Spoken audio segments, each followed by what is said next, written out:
What is up?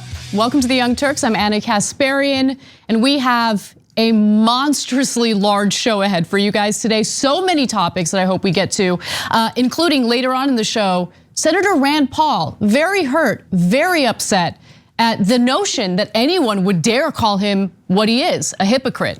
I can't wait to share that story with you. Later in the show, we'll also talk about where Joe Biden stands on student loans. In fact, he is now calling for students to repay their loans. So debt repayments will now begin in the beginning of next year. I'll tell you the reasoning behind that and why Democrats just can't seem to stop losing when it comes to policy. In the second hour, John Iadarola will be joining me. We'll be talking about some lighter stories, yes. One of my favorite stories in the rundown today is one in which we will be able to dunk on a real estate developer who made probably one of the worst investment mistakes imaginable. Dunking on billionaires is definitely something I enjoy and love to do. But before we get to all of that, a story that caught my attention just before we went live today. And so I wanted to do a little bit of a free flow rant on it because nothing infuriates me more than the feckless nature of Democrats in Congress. So let's get right to it. You know, it's been a while since Americans heard anything about the ongoing negotiations in regard to Biden's Build Back Better agenda. You know, the legislation that would actually include provisions that would improve Americans' lives, you know, do things like provide universal childcare, universal pre-K, some help with childcare, maybe a little bit of time off that would be mandatory paid family leave. You know, those provisions that would really improve people's lives. Now it turns out, according to an NBC News reporter, Jesse Rodriguez, that Senate Democrats have decided to move on. In fact, they're shelving the Build Back Better agenda and instead allegedly focusing aggressively on voting rights. So Democrats apparently don't know how to win. They know how to pressure the American people over and over again in one election cycle after the next to vote for them. They know how to shame voters if they don't go to the polls and vote for them because they might feel uninspired by, you know, the lack of representation they get from Democratic lawmakers. They know how to shame, they know how to fearmonger about the other side, they know how to campaign about what a monumental threat someone like Donald Trump is. But once they hold the levers of power, once they're in charge of Congress, once they take control of the executive branch, they then turn around and give you all these pathetic excuses for why they can't accomplish a damn thing to improve your life. Now, let's take a little step back, okay? Because I want to give the full context for what really happened and why it is that I'm as salty as I am in this given moment, okay? Biden's agenda initially was one piece of legislation, a multi-trillion-dollar piece of legislation that included both physical infrastructure and what he referred to as human infrastructure. Now, the human infrastructure was basically all of those provisions that I mentioned earlier. Okay, help with elder care, universal pre-K, paid family leave, all of these things that would actually help ordinary Americans. At some point, in order to give this illusion that bipartisanship is still possible in Congress, Biden decided and agreed to essentially split that piece of legislation up into two parts, okay? And one of them ended up being the physical infrastructure bill that corporations love because there's room for them to benefit off of it. And then all the human infrastructure, all of the important provisions that corporate America is not in favor of, that GOP lawmakers certainly aren't in favor of, and corporate Democrats are paid to be against, ends up going in a separate bill. The Build Back Better agenda ends up essentially being separated from physical infrastructure. And wow, would you look at that? The corporate handout bill, otherwise known as the bipartisan infrastructure bill, breezes on through, okay? We got that done. Nancy Pelosi, House leadership, okay, House Speaker Nancy Pelosi, at first promised that there would be no passage of the bipartisan infrastructure bill until there was passage of the Build Back Better agenda, the social spending bill. She reneged on that promise after she received light pressure from moderate Democrats in the House. So she lied, let's just keep it real. She lied, she reneged, call it whatever you want. She didn't end up fulfilling what she promised to do as House Speaker. And then you have corporate media giving her a massive pat on the back as if she's a master legislator who accomplished something so incredible. Let me just say, accomplishing legislation on behalf of corporate donors is not really much of an accomplishment. That is the easiest thing to do as a lawmaker in this country, where legalized bribery has led to complete corporate rule. The real question is, well, what happened to the Build Back Better agenda? What happened to the social spending? Oh, they're shelving it now. And for all the progressive lawmakers in the House who ended up reneging themselves by voting in favor of the bipartisan infrastructure bill, they're garbage lawmakers. Harsh words, but it's true. They turned their backs on the American people. They turned their backs on their voters. And sure, they're gonna, give you all of these cutesy little fantasy stories about how the bipartisan infrastructure bill, which allocates a measly $550 billion in new spending, is gonna do amazing things for the American people. It's gonna do incredible things for our infrastructure. They leave out that it's also gonna privatize public infrastructure, which means that corporations will be in charge of roads and bridges and parts of the infrastructure that we get to use right now for free. But once corporations take over, they're gonna implement those tolls, they're gonna implement fees.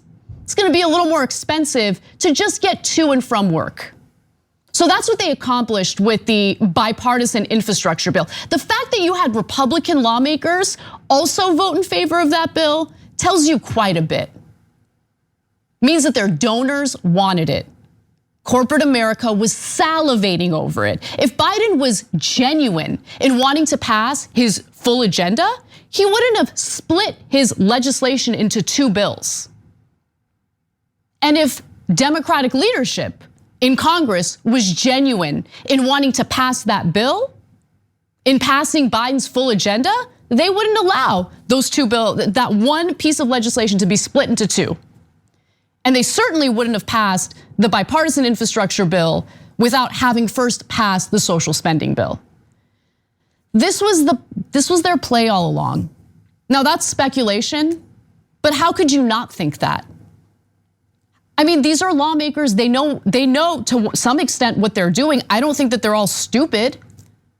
They know that if they split the bill into two different parts, one being favored by corporate America and the other not being favored by their donors, gee, I wonder what's gonna happen. And after the leader of the Progressive Caucus, Pramila Jayapal, decided to fold and play ball with Nancy Pelosi and corporate Democrats, what did she get in return? You know what she got in return? Nancy Pelosi throwing a fit, not taking her seriously, not speaking to her for some number of days, according to a CNN article that we talked about on the show recently. What did she get in return? It's just so incredibly pathetic. Now let's go back to the claim that the Senate will now aggressively focus on voting rights. No, they won't. In order to pass a voting rights bill, whether it's the original voting rights bill that's more robust or Senator Joe Manchin's pared back voting rights bill, which does away with any provision that would reform campaign finance, they would need to reform the filibuster. They would need to either do away with or reform the legislative filibuster, which requires 60 senators to vote in favor of any piece of legislation in order for it to pass. You think you're gonna get 60 senators to vote in favor of a voting rights bill in a 50-50 split Senate? That ain't gonna happen. You think they're gonna reform the filibuster? That ain't gonna happen. You have at least two vociferous corporate Democrats in the Senate who refuse to do a damn thing about the legislative filibuster. And they have the audacity to now turn around and tell you, the American people, yeah, we're gonna shelve Build Back Better for now because we want to aggressively focus on voting rights. They're lying to you and they're insulting your intelligence. And so when the Democratic Party experiences the shellacking that they deserve in the midterm elections, don't let them tell you that they lost because of voter apathy. Don't let them tell you that they lost because people wouldn't get out the vote. Don't let them tell you that they lost because progressives like me want to hold them accountable for their gross, feckless behavior.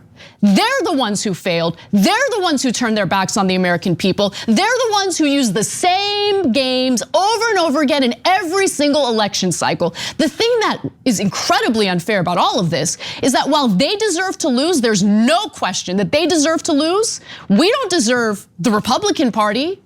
We don't deserve these vicious lawmakers who essentially just focus on their hatred of people of color, their hatred of anyone who doesn't conform to their lifestyle and what they deem acceptable. I mean, the Republican Party is nothing more than manufactured culture wars day in, day out. We don't deserve that. They're not gonna do anything better for us. But Democrats, they lose, and they lose on purpose. They're paid to lose by their donors. And really the only thing that gave me a little sliver of hope during the Biden administration was that progressives would really hold the line, that progressives would do what needed to be done and use whatever leverage they have to get provisions that Americans desperately need. But even some of those progressives, not all of them, but some of those progressives let us down as well. And as negative as I sound right now, and as black-pilled as I might sound right now, I'm not experiencing this sense of hopelessness because there are good things happening in the country. We're seeing labor movement that we have not seen in this country for decades. And really, that's our only hope at this point. I've given up on Congress. I'm gonna vote strategically. I'm not a nihilist. But to only focus on electoral politics is a massive mistake. Because if workers don't have power, if the people are not organized, then Congress really doesn't feel like they need to answer to us. They certainly do feel like they need to answer to their corporate donors and the corporate overlords who actually rule this country. But if workers aren't organized and if they don't flex their power, we're gonna keep running into the same issue over and over and over again.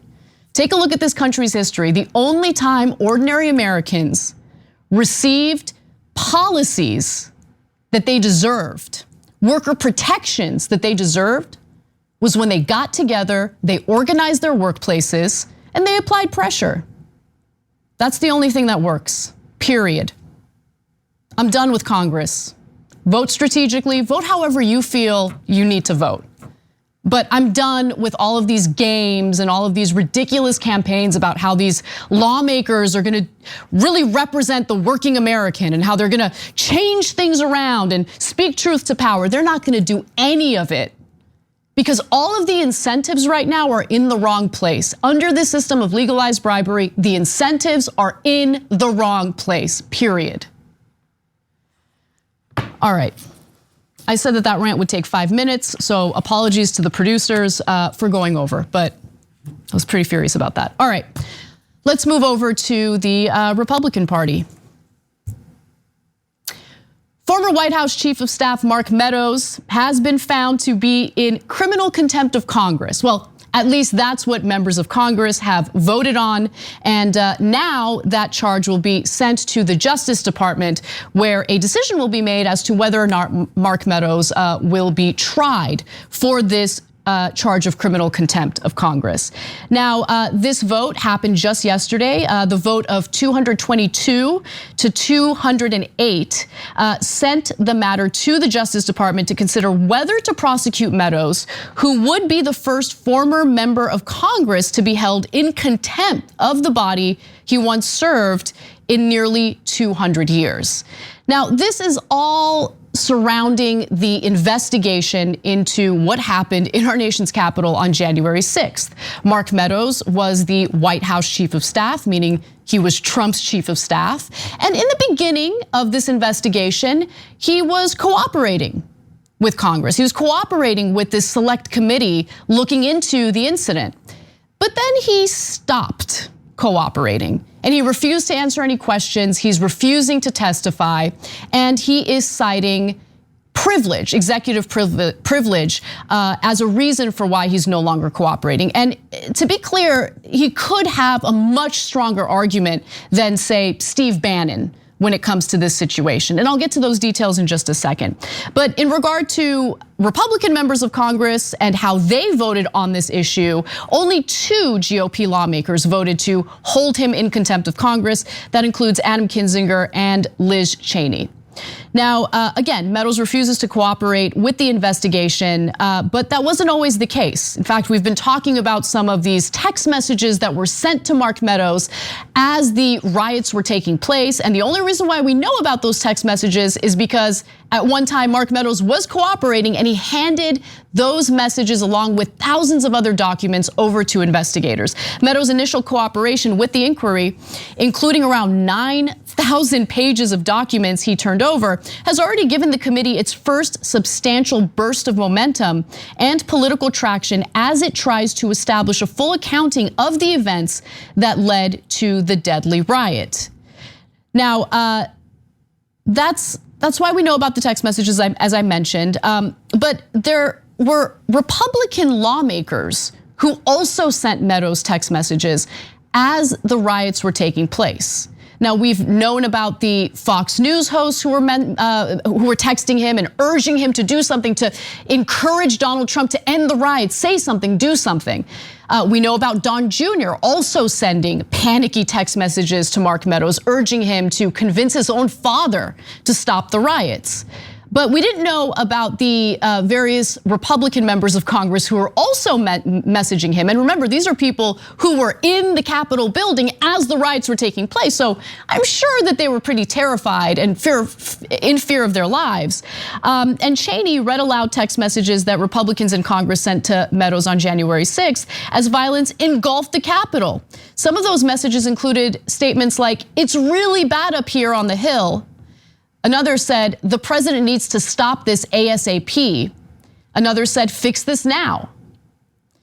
And I think that these messages are relevant mostly because of the fact that on that day when they feared for their lives, as they were experiencing the viciousness of these Trump supporters who breached the Capitol and were coming after them, they were sending these panicky messages to Meadows, but then they turned around and just downplayed what happened that day because their daddy, Donald Trump, might have given them a spanking, and they don't want a spanking. They certainly do not want Donald Trump to bully them. So they either remained silent or downplayed what happened that day, even though they experienced the viciousness firsthand. So I think that's relevant. Now, does that mean that we've seen this incredible proof that GOP lawmakers were coordinating what happened that day? I haven't seen that yet. I mean, that's why this investigation is ongoing. But it is fascinating to see how Republican lawmakers really feel internally and what they're willing to say publicly. So here's some more of the text messages that Liz Cheney read on the House floor. Let's watch. Mr. Meadows received said, quote, "We are under siege here at the Capitol." Another, quote, "They have breached the Capitol." In a third, Mark, "Protesters are literally storming the Capitol, breaking windows on doors, rushing in. Is Trump going to say something?" A fourth, "There's an armed standoff at the House chamber door." and another from someone inside the Capitol. We are all helpless. Dozens of texts, including from Trump administration officials, urged immediate action by the president. Quote, POTUS has to come out firmly and tell the protesters to dissipate. Someone is going to get killed. It would take Donald Trump a whopping 187 minutes to do a damn thing. 187 minutes to do anything at all. In the meantime, you have all these terrified GOP lawmakers, incessantly texting Mark Meadows, begging him to do something. It really is incredible. By the way, only two GOP lawmakers, Adam Kinzinger and Liz Cheney, voted to hold Mark Meadows in contempt of Congress. The committee also divulged a November 4th message from an unidentified Republican member of Congress to Meadows before states were even finished counting ballots, proposing an aggressive strategy in which Republican-controlled legislatures in Georgia, North Carolina, Pennsylvania, and other states would just send their own electors instead of potential Biden electors chosen by voters. So far, I think that's the most, that's the strongest evidence of a coordinated effort. I'm not really understanding why the select committee has chosen to withhold the names of various GOP lawmakers who were sending these text messages, and in this case, possibly doing some serious coordinating in terms of trying to steal the election, not necessarily coordinating to carry out the riots. But for the first time, we're starting to find some pretty fascinating information through this investigation, which I had kind of lost a little bit of hope on. I felt like this had become nothing more than political theater, part of political theater meant to essentially be part of the Democratic campaigning for the midterms. But no, it turns out we're learning some interesting facts through this investigation. Now, Representative Jamie Raskin says, look, through the documents that were provided, the non-privileged documents that were provided by former Chief of Staff Mark Meadows. Now that we know about GOP lawmakers trying to find various ways to overturn the results of the election, we need to actually have a talk with Mark Meadows. He needs to testify. He needs to respond to the subpoena. And he gives some more reasoning for that in this next clip. We have hundreds of questions for Mr. Meadows about information he has already admitted is not privileged in any way at all by the executive privilege, the Fifth Amendment, or anything else. Here's one of them. How did the following text from a House lawmaker influence Trump's plans to overthrow Joe Biden's electoral college majority of 306 to 232 after Joe Biden beat Donald Trump? And here's what that lawmaker wrote him. On November 4th, a member of this body wrote to Meadows, here's an aggressive strategy. One day after the election, why can't the states of Georgia, North Carolina, Pennsylvania, and other Republican-controlled state houses declare this is BS, where conflicts in election not called that night, and just send their own electors to vote and have it go to the SCOTUS, the Supreme Court of the United States? How did this text influence the planning of Mark Meadows and Donald Trump to try to destroy the lawful electoral college majority that had been established by the people of the United States and the states for Joe Biden? And I think Raskin makes a great point there. I mean, ideally, Mark Meadows would cooperate and would answer the questions. Again, I don't understand why they're withholding the name of the GOP lawmaker who was involved in that text message. But nonetheless, I think that, Mark Meadows testifying could be incredibly helpful. Now, will he do it? Of course not. And what he's claiming is that this is a privileged situation, meaning that, hey, I was working for Donald Trump at the time, and so my communication with Donald Trump, my correspondence with other members of Trump's administration, all of that is privileged communication, and as a result, I do not need to respond to this subpoena. And unlike the situation with Steve Bannon, I do think that he has more of an argument. Okay, so unlike Bannon, who was not a member of government during the run up to January 6th, Meadows, who was one of Trump's closest White House advisors during the attack, may have a stronger case against cooperating with a congressional inquiry that seeks confidential communications with a president that could be protected by executive privilege. Now, Democrats think that Meadows wanted to cooperate, but then later decided against it due to bullying from Donald Trump. And there might be some truth behind that. I mean, we know what kind of person Donald Trump is. He is known to bully individuals around him if they don't do exactly as they're told. Jeff Sessions recused himself from the Russia investigation, and he was fired as Attorney General because Trump was furious that he recused himself. And to be sure, the fact that Mark Meadows cooperated in this investigation at all has Trump in a complete fury. He is furious with Meadows. He's furious with Meadows about this. He's furious with Meadows about his book. I mean, he's just an angry guy who wants everything to be completely controlled by his wishes.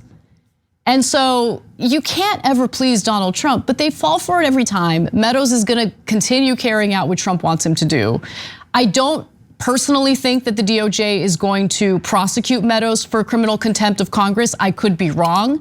And the reason why I think that is because he has more of a case here, more of an excuse here compared to what we've seen with Steve Bannon. He was privileged because he was the president's chief of staff. So we'll see how that all plays out. The other thing that makes me think this will go a little differently from the Bannon situation is, I mean, the Justice Department is run by Democrats. Democrats are notoriously weak. I was actually shocked that they decided to pursue Bannon, but Bannon's argument regarding privilege was just so ridiculous and so egregious that I think Merrick Garland decided, okay, we should try him for this. But we'll see with Mark Meadows.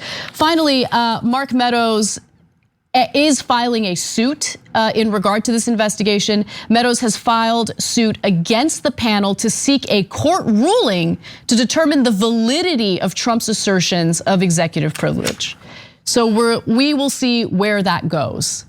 But again, what the American people are getting in terms of public statements from GOP lawmakers is very different from what they were communicating with Mark Meadows as the Capitol riots were underway.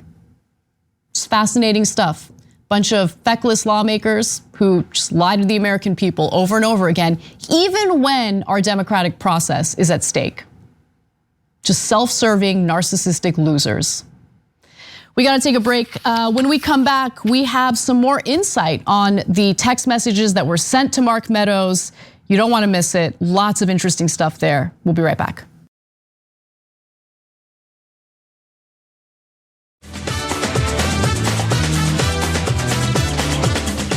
Welcome back to TYT. I'm your host, Anna Kasparian, and I wanted to read a quick comment in our super chat section from Little Mac, who says, Anna, I just wanted to say thank you. Thank you for not being Chris Cuomo or Dana Bash or Don Lemon, Breonna Keeler or Jake Tapper, and instead being, I didn't read this part ahead of time, being America's greatest news anchor, which I don't think I am, but thank you, that's very sweet.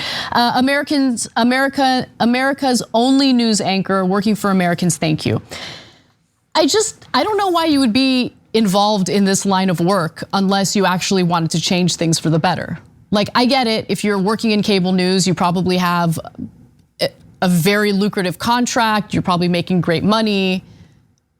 But I just don't, I don't know, I just don't feel like it's worth it. Like, why spend your days talking about things that you couldn't care less about, that you're totally untouched by, that you're totally insulated from?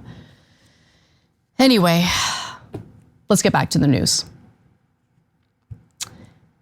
So, poor Fox News hosts. Fox News hosts are reeling over the fact that Representative Liz Cheney would have the audacity to read their text messages to former White House Chief of Staff Mark Meadows as the Capitol riots were underway on January 6th.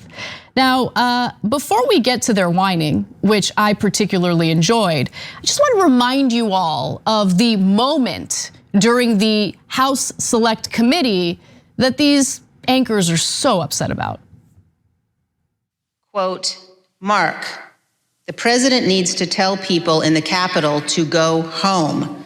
This is hurting all of us. He is destroying his legacy, Laura Ingraham wrote. Please get him on TV, destroying everything you have accomplished, Brian Kilmeade texted. Quote, can he make a statement? Ask people to leave the Capitol, Sean Hannity urged.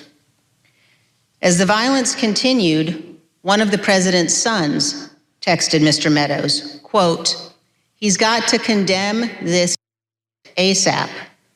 The Capitol Police tweet is not enough, Donald Trump Jr. texted. Meadows responded, quote, I'm pushing it hard, I agree. Still, President Trump did not immediately act. Now, these text messages were fantastic because it gave you a sense of what these Fox News anchors were really thinking, what they were feeling as the riots were taking place. And it was pretty easy to juxtapose those messages to what they were saying over and over again on their own programming, whether it was minimizing what happened that day or muddying the narrative so there would be confusion about who actually carried out the riots. So it's illuminating. It's more than just interesting text messages. We're more than just, voyeuristic and wanting to know about this. I think it's important for the American people to know what these, these news people really think. Because they're terrified of Donald Trump. They're terrified of Daddy Trump. So they would never dare hold him accountable or speak out against him on their programming. But behind the scenes, they're hitting up Mark Meadows like, yo, bro, you gotta do something about this right now. This is not good.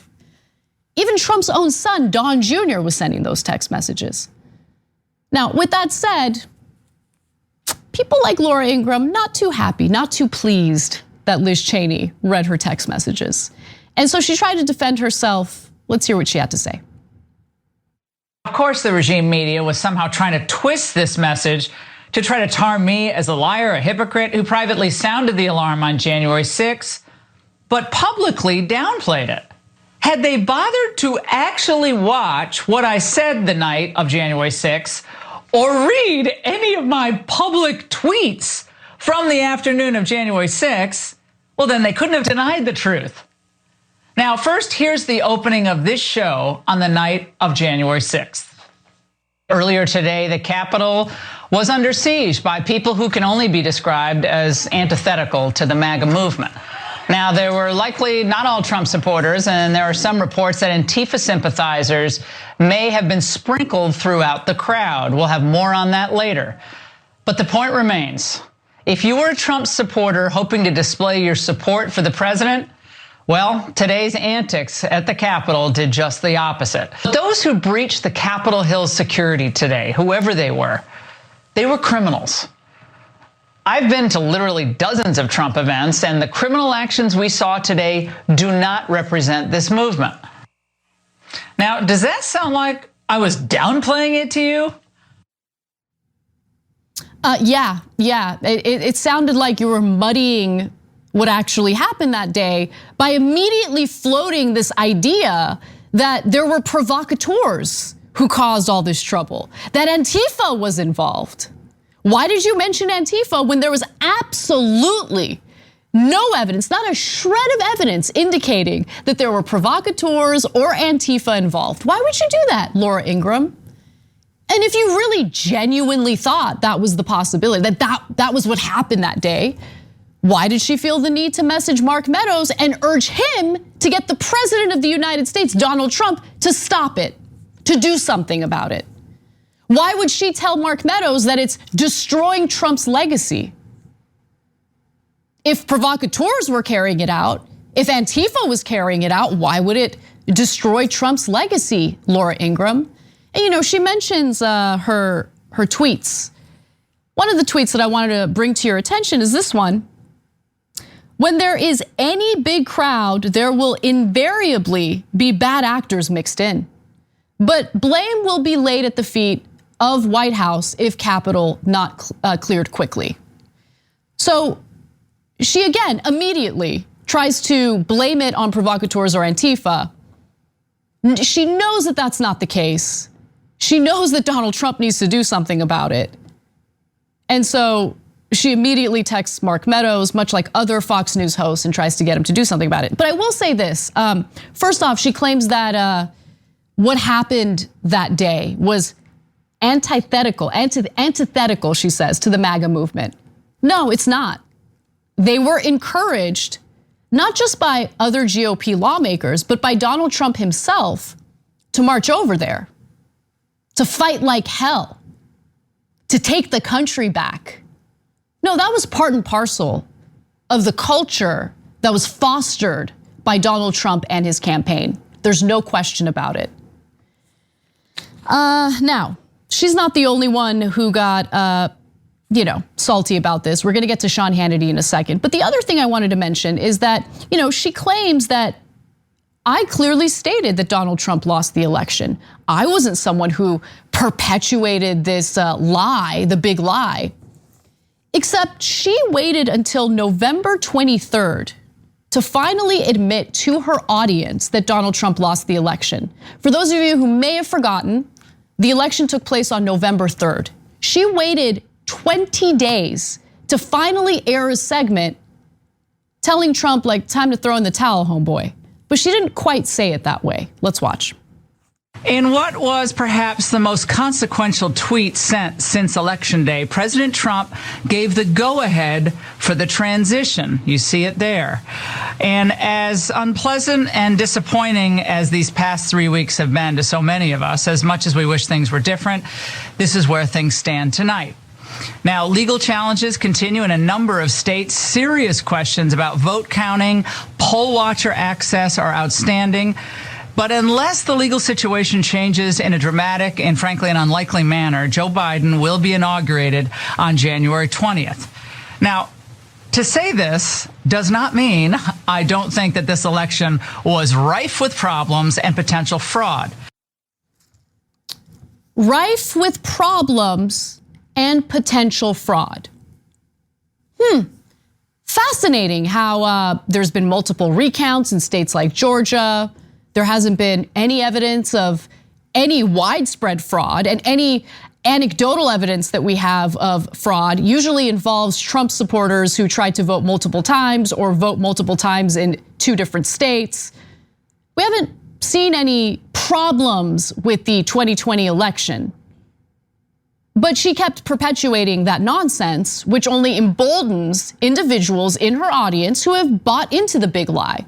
So I do find it fascinating that she puts out this segment trying to defend herself, but she only incriminates herself even more by providing examples and evidence of how she emboldened the bad behavior that we saw after the election, after Trump lost the election.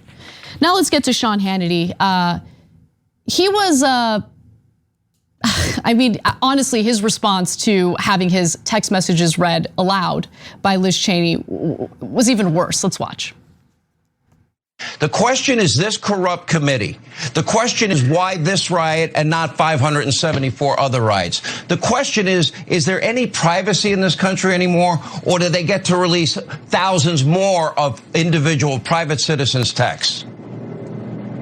I beg you, Sean, to remember the frame of mind you were in when you wrote that text on January 6th, and when Laura did, and when Brian did, and when Don Jr. did. Remember the concern you had. Remember the frustration at our beloved 45th president. Yeah, because I wanted a riot to end. How can he be doing this? Why doesn't he say something?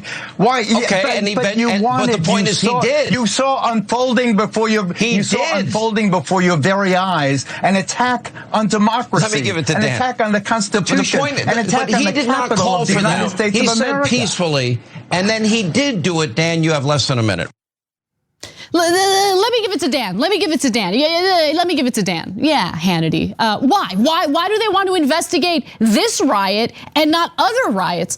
I don't know, Sean. It could be because this was a massive riot where Trump supporters, who were incited by Trump himself, marched to the Capitol, breached the Capitol while chanting "Hang Mike Pence."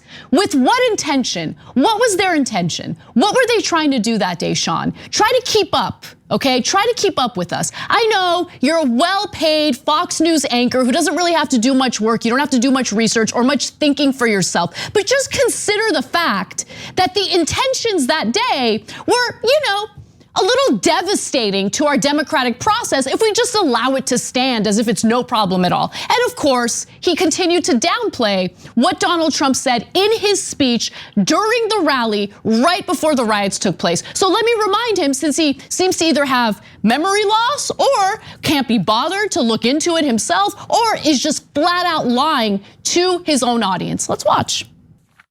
And we fight. We fight like hell, and if you don't fight like hell, you're not going to have a country anymore. We're going to try and give our Republicans, the weak ones, because the strong ones don't need any of our help, we're going to try and give them the kind of pride and boldness that they need to take back our country. So let's walk down Pennsylvania Avenue. Got to fight like hell. You got to take the country back. No, he was just very politely and pleasantly. I mean, he was meek. According to Hannity, poor Donald Trump, he was so meek in that speech. Just absolute clowns. Let him cry. Love watching it. Can't stand Liz Cheney. She's an awful GOP lawmaker. But if she can make these Fox News anchors cry some more, got to give her props for that, because I'm definitely enjoying it. All right, let's take a break. When we come back, Senator Rand Paul cries, and I love that as well. You will too. Don't miss it. We'll be right back.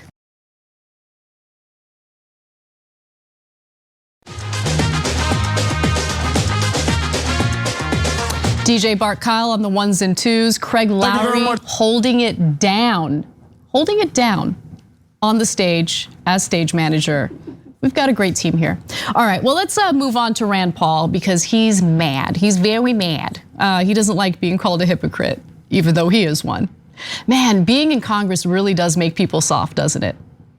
Senator Rand Paul is comically defensive about the fact that people are calling him a hypocrite because he's urging the Biden administration to offer federal relief funding to his state of Kentucky. And to be sure, Kentucky absolutely should receive federal funding and disaster relief funds following the awful tornado that ripped across the state and other states.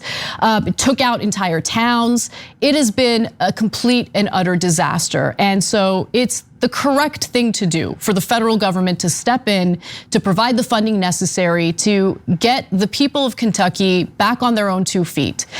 But he didn't always think that way.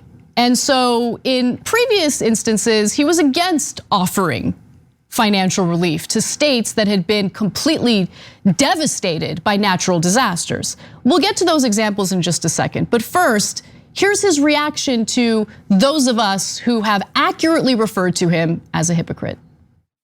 There's been some criticism of you asking for aid requests for the tornado damage in your state, federal aid, while some are pointing out that you opposed it in other instances, including Hurricane Sandy. How are you responding to that criticism? You know, I think it's sad. We haven't even buried our dead yet, and networks like CNN, where frankly they're just fundamentally dishonest people, are saying things that are untrue.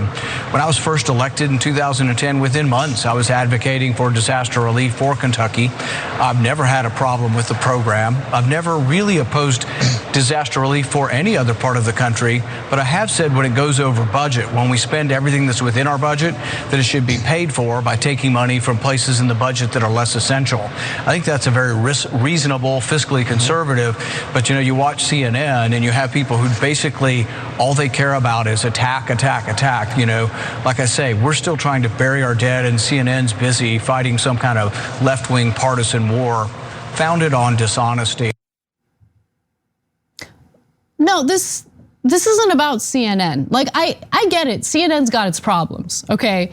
But CNN can't be the scapegoat for all of the bad behavior that we see among members of Congress, whether it be Democrats or Republicans. In this case, we're talking about a hypocrite who happens to be a GOP lawmaker, a Republican senator, who just lied, by the way, in that interview on Fox News. And was there any follow-up question? Was there any fact-checking happening in real time? Of course not. What did he lie about? Well, it could be the fact that he has voted against providing disaster relief funds to various states that were devastated by natural disasters. And he's done it multiple times. Let me give you examples. In 2017, for instance, not that long ago, 2017, he voted against hurricane relief for Texas, Puerto Rico, and Florida. In 2019, he did it again. He voted against the disaster relief bill. By the way, he criticized Chris Christie after Hurricane Sandy because Chris Christie, who was the governor of New Jersey at the time, desperately needed financial relief, like relief funds in order to, help with the disaster relief efforts to get people in New Jersey back on their own 2 feet. He said that, Chris Christie is just like, gimme, gimme, gimme, just mocking the governor who is rightly calling on the federal government to do its job. The role of the government is to protect the American people. When we pay taxes, I know this is a crazy thought, okay, but just hear me out here. When we pay our federal taxes, it's not supposed to just simply go to corporate welfare or to, endless defense spending. The role of the government is supposed to be about protecting the American people. That's it. That is the core of what government is supposed to be. So when our fellow Americans, regardless of their political ideology, regardless of what they believe, are experiencing the devastation of natural disasters, in many cases, climate-fueled natural disasters, it is absolutely the responsibility and obligation of the federal government to step in, period. When I pay my taxes, I'm not thinking to myself, I can't wait to see my taxes fund more private military contractors. It's great. No, I want my tax money to help my fellow Americans in their time of need. I want my tax money to create opportunities for fellow Americans, regardless of their religion, regardless of their political beliefs. Period. That's what this is supposed to be about. That's what patriotism is. But Rand Paul, on multiple occasions, voted against providing relief to our fellow Americans. That's who he is. And I guess being in Senate has made him so incredibly soft that the audacity to call him a hypocrite has him in a tizzy. He's so defensive about it. But that's what he is. He's a hypocrite. He's a goon who turns his back on the American people unless it's his own state and his political career might depend on urging the federal government to provide disaster relief funds. And I do want to give you an example of what he has said on the Senate floor after he voted against providing disaster relief funds. Let's watch. The people here will say they have great compassion and they want to help the people of Puerto Rico and the people of Texas and the people of Florida.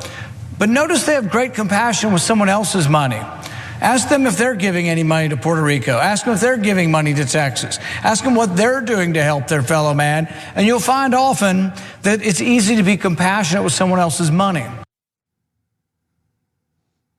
Real easy for Rand Paul to show no compassion and then get real angry when people actually look at his voting record and notice that he's a massive hypocrite. Real easy.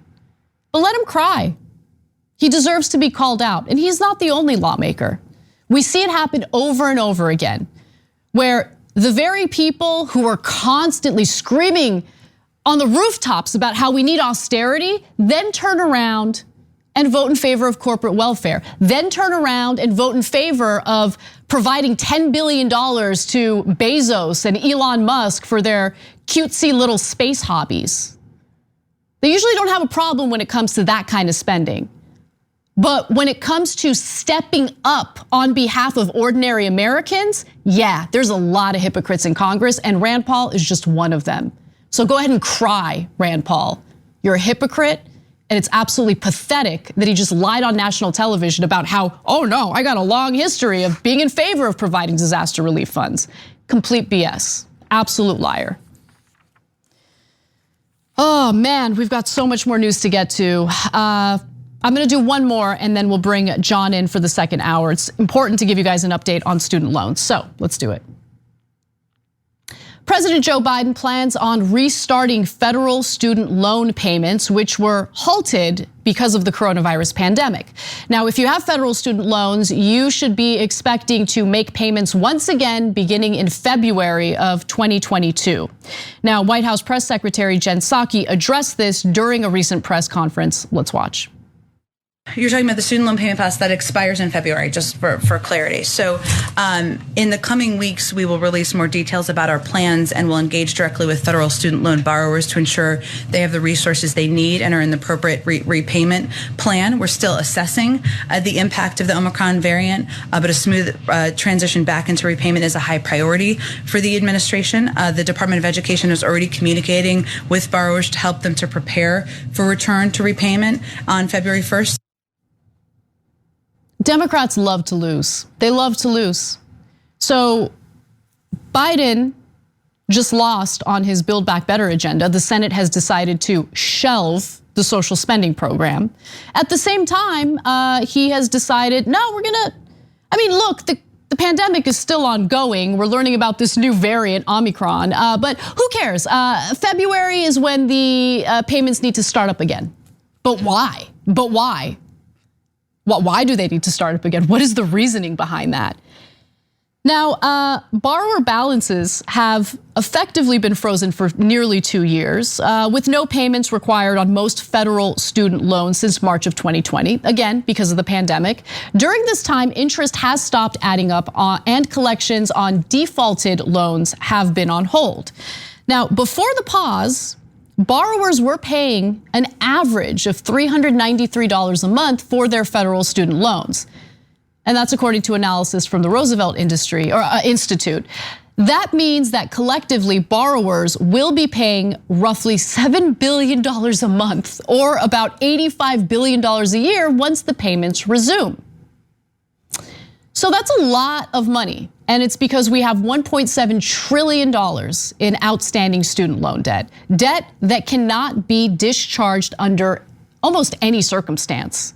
The only way you get your debt forgiven as a student in this country is if you have been defrauded and the fraud was so heinous and so obvious that the federal government might, if you're lucky, agree to forgive some of those loans.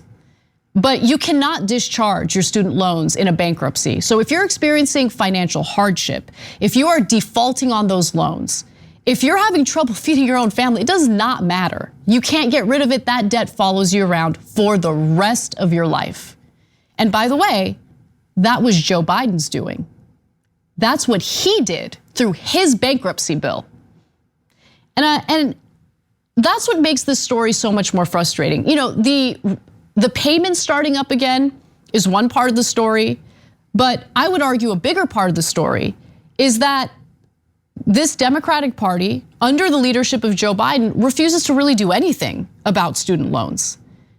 When he was running for president, he pretended as if he had some interest in maybe forgiving $10,000 for students with crippling student loan debt, but he hasn't even done that. And so Biden is now arguing, well, look, you guys want to get some amount of student loan debt canceled. Why don't you pass legislation? Like his Build Back Better agenda? Is that what he's talking about? He mentions Congress passing legislation because he knows that it'll never happen. And so the student loan debt will never be forgiven. Schumer, Warren, and Presley are also continuing to urge Biden to take further action and cancel up to $50,000 of student loan debt per borrower. Biden said during the presidential campaign, as I mentioned, that he supports canceling $10,000 per borrower, but has not taken action to do so beyond directing federal agencies, oh, he loves to do this, to conduct reviews on whether he has the authority. Hey everyone, I'm the most powerful man in the world. I'm the president of the United States. I know nothing. And so instead of actually wielding the power that I have to better people's lives, I'm just gonna keep asking people to study things. That's what the Biden administration has become, like a massive study group, in lieu of actually forcing or pushing for policy that would improve people's lives. That's what the Biden administration's all about.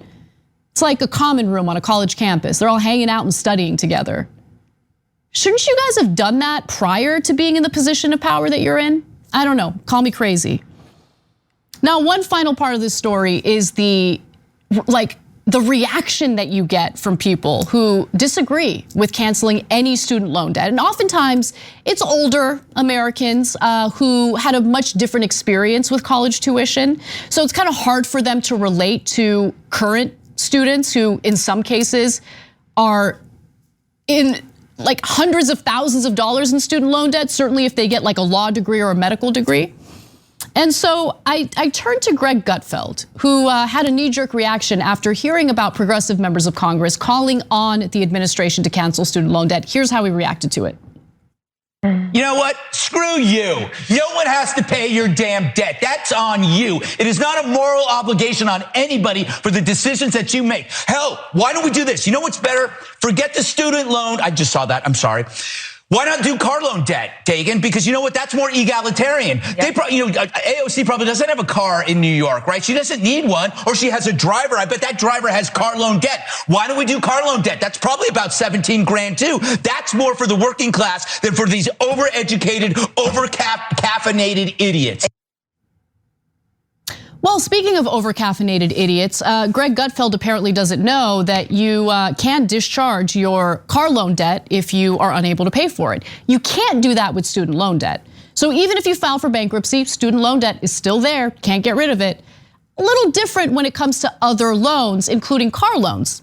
Let me inform Greg Gutfeld a little bit. So as a final option, like if you're having financial hardship, you can't pay your car payment, you can turn in the vehicle directly to the lender, get something in writing to prove that you surrendered it. Once you surrender the car, the lender will sell it, usually for less than the amount you owe. The remaining balance, called the deficiency balance, should be eliminated in your bankruptcy. Can't do that with your student loans. Not an option, not an option. And that's because Joe Biden pushed to make it so. So I would argue that Biden has a responsibility as someone who created this mess to get students out of the mess, to help them out. Because it's not just about the individual experiencing the financial hardship that comes along with being hundreds of thousands of dollars in student loan debt in some cases. It also has an overwhelming negative impact on our overall economy. But I mean, do they really care about that? They just like to think of everything as black and white, right? Like they don't really like to think about the nuances of what makes the economy run smoothly.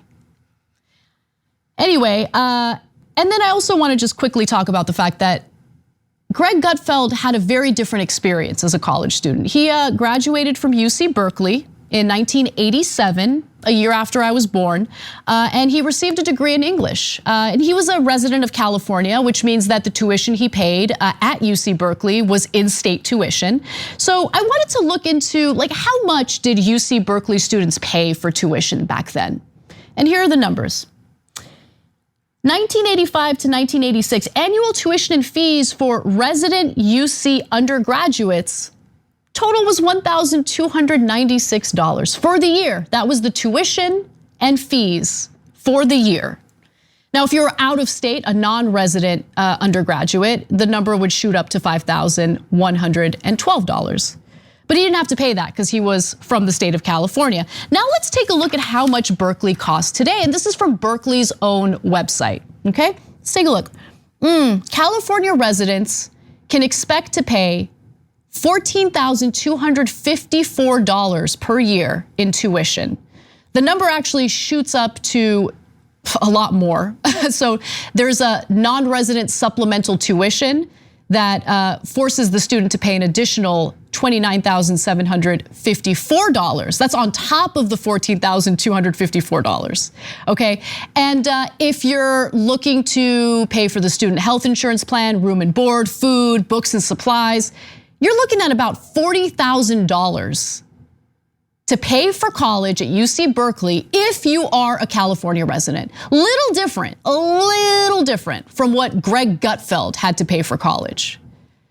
So it's rich to hear all of these well-paid cable news anchors give students a middle finger as they're struggling with $1.7 trillion in student loan debt.